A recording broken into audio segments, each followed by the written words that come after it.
Our 38 Opera Coupe is a fine example of the superior craftsmanship and engineering produced by the Packard Motor Car Company. So join us today as I continue our restoration and address the ignition system.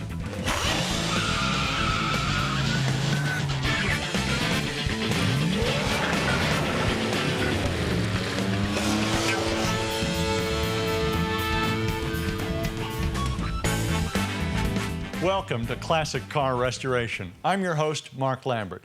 From the beginning in 1899, Packard's mission was to produce the best luxury car in the world.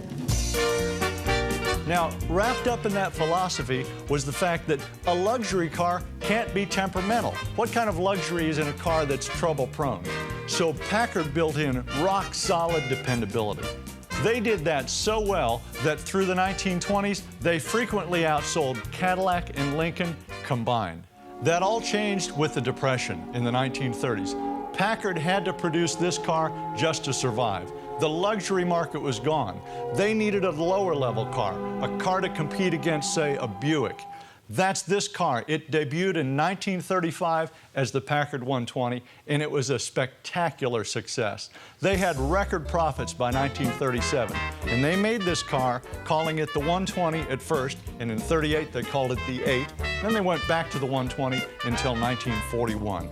We chose our car because Packards are simple and durable. And there's a lot of them out there too because Packards were expensive, so they were well cared for. So this is the perfect car for the home restore.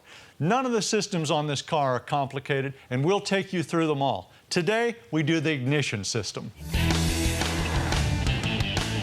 Now, nearly all the cars of the 1930s were 6-volt, and a lot of enthusiasts consider changing out to 12-volt a good alternative. But remember, that can get expensive and very complicated. You've got to change your generator, your starter, your radio somehow. Your gauges won't work with 12 volts. Also, your horns won't even sound the same.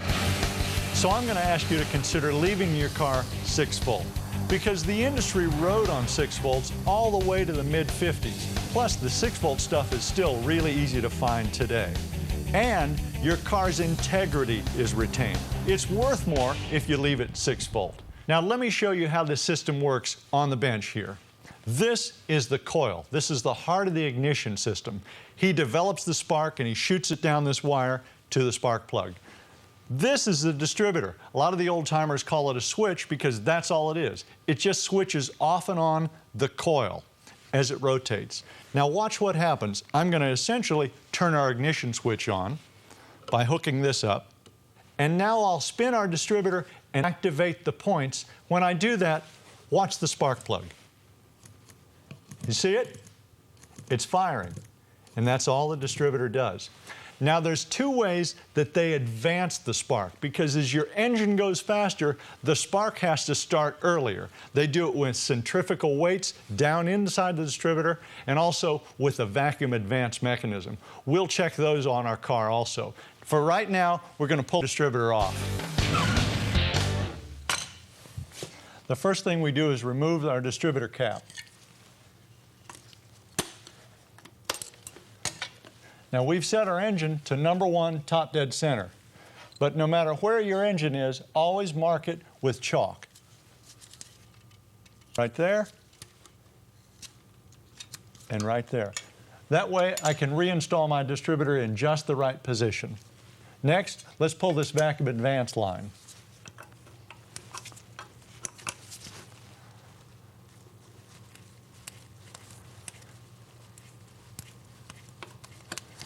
Get that out of the way. And then the coil wire.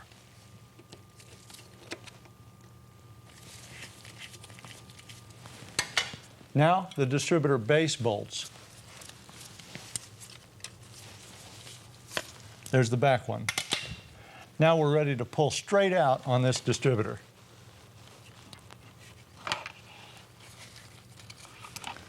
There we go. That's the locating pin that we'll hit when we go back in. But now let's go to the bench and check everything. When we come back, I'll service our distributor and install a fresh set of points.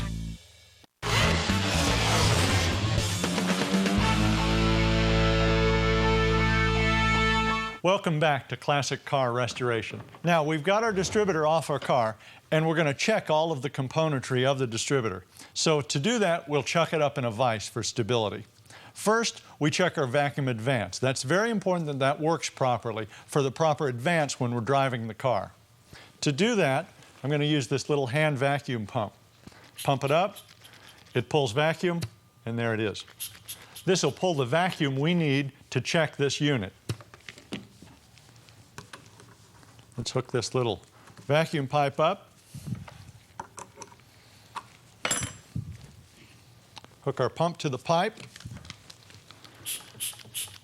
All right, I'm getting no movement out of this, so this vacuum advance mechanism is bad. We'll replace it with this rebuilt one. There's just a rubber diaphragm in there, and often they just petrify over the years. This one has a fresh rubber diaphragm in it. We'll remove our vacuum advance line. Now, let's take the spring mechanism out of the old one. Be careful with this because there's a little washer here and I don't want to lose it. Right there. There's another one.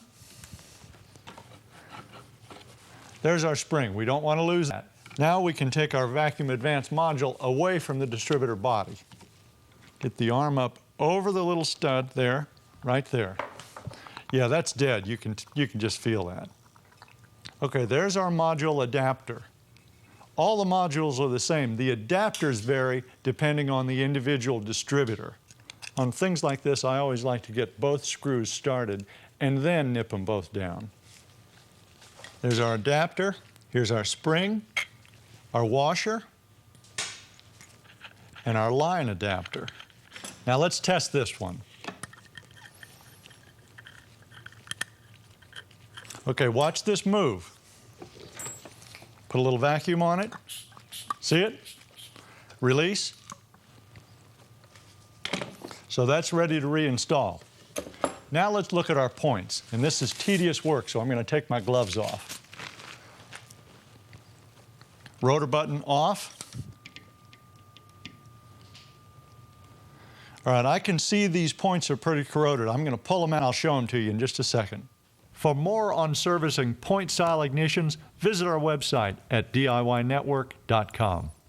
Okay, there's our old points. Now compare that to our new one. You can see how burned up this one is.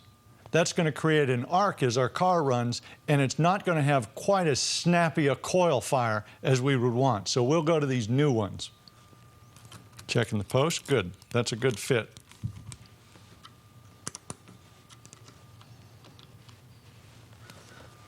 And there's the old mating side. See how burned up that one is? Here's the new one. This is tedious work. Sometimes you just have to take a deep breath and go for it. That helps too. Sometimes if I just feel and not try to look at it, I can get threaded up. The new inner point threads in, and holding it right there, I tighten it down. There's our ground wire, and here's our condenser wire. Get it behind the lock nut. Right there. We get this good and tight. We don't want it to loosen up. Now look how far I'm off this cam. I still have quite an adjustment to make before I get these points close to what I want. Turn the adjusting screw and check the clearance. A little more and check the clearance again. Okay, that's starting to get close, so I'm going to fit my lock nut. Okay, I'll leave this lock nut a little loose because this is the tricky part. I'm going to adjust these points using a feeler gauge. Now Packard wants us between 18 and 22 1/1000ths. So let's start out at 18 because they'll get wider as they get older. I like to wipe this off. Yeah, it looks like we're at about 12. We need to go a little wider. Imagine how difficult this would be on the car. That's why it's always a good idea to just remove the distributor and work it where you're well lighted. What I want is just a sliding fit. As I insert the feeler gauge, watch this arm. If it moves, I'm too tight. That's a little loose. I want to come back about 2 flats. Good, that's it right there. Now the trick is to lock it and then double check it, make sure it doesn't move.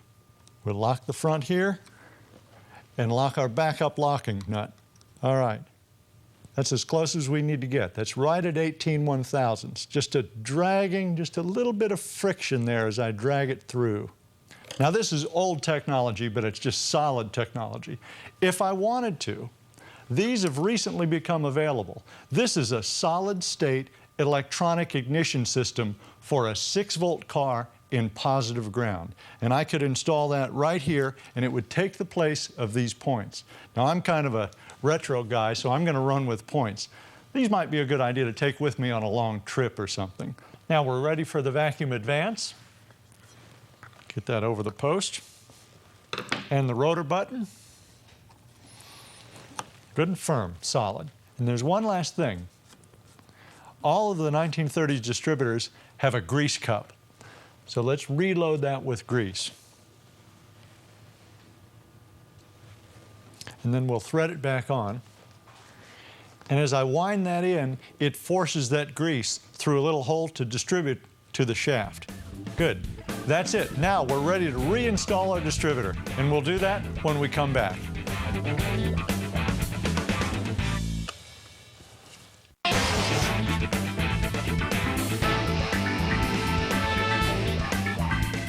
Welcome back to Classic Car Restoration. Now we're working the ignition system on our Packard, and I've just replaced the points and the vacuum advance.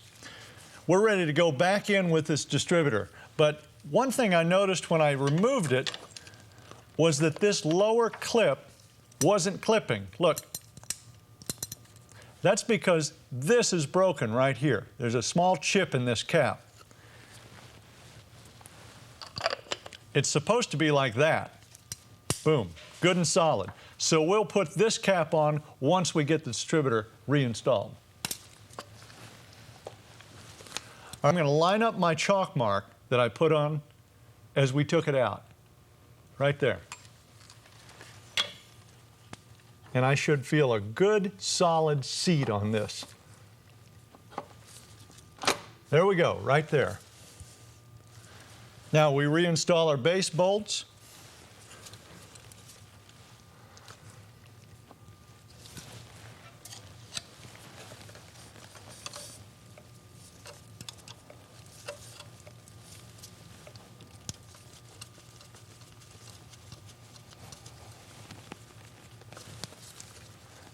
Now remember, if you need some more details on this, you can always go to our website at DIYnetwork.com.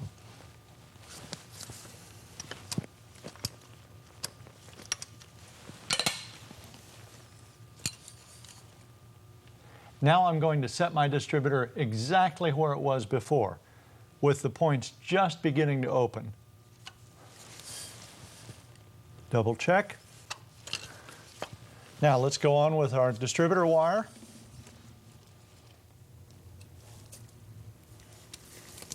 Good. Now our vacuum advance line. And I'll have to reflex this line to make it thread. Don't get this cross-threaded or you'll damage this end. I'm flexing this line very gently because we've got a new advance unit on here, and the position is just slightly different. The trick is to get it threaded by hand. Don't put a wrench on it. You could cross-thread it.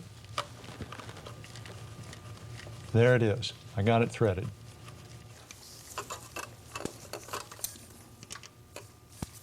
All right, that's good and secure. Now we're ready to replace this cap. And this can get confusing, so just do one wire at a time. Clip, clip. That's a good secure fit. Here's my old clip position, so I'm going right into this one. This one, right there, and I'll work around the clock face counterclockwise.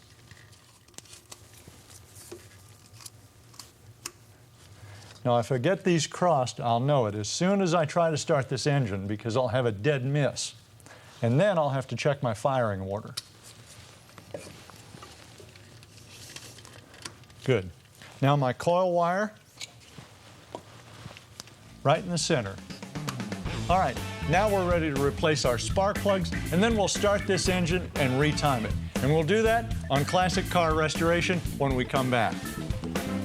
Coming up, I'll use a modern 12-volt timing light to set the timing on our Packard.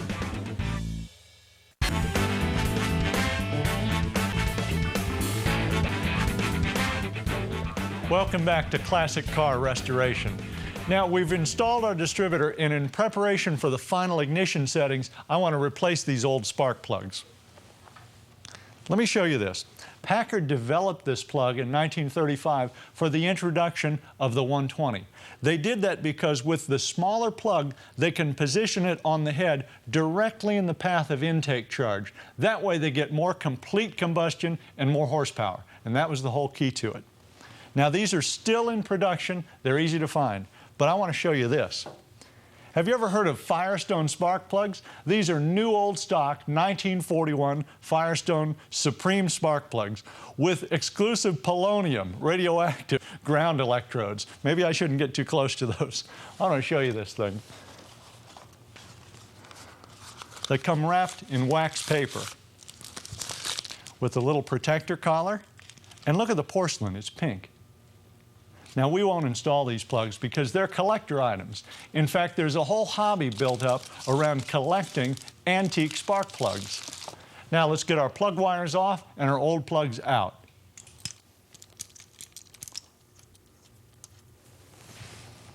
All right, we've gapped all these new ones to 28 1/1000s. Packard wants them between 26 and 30 1/1000s. So be careful with that, because if they get wider than 30, you'll have a high-speed miss.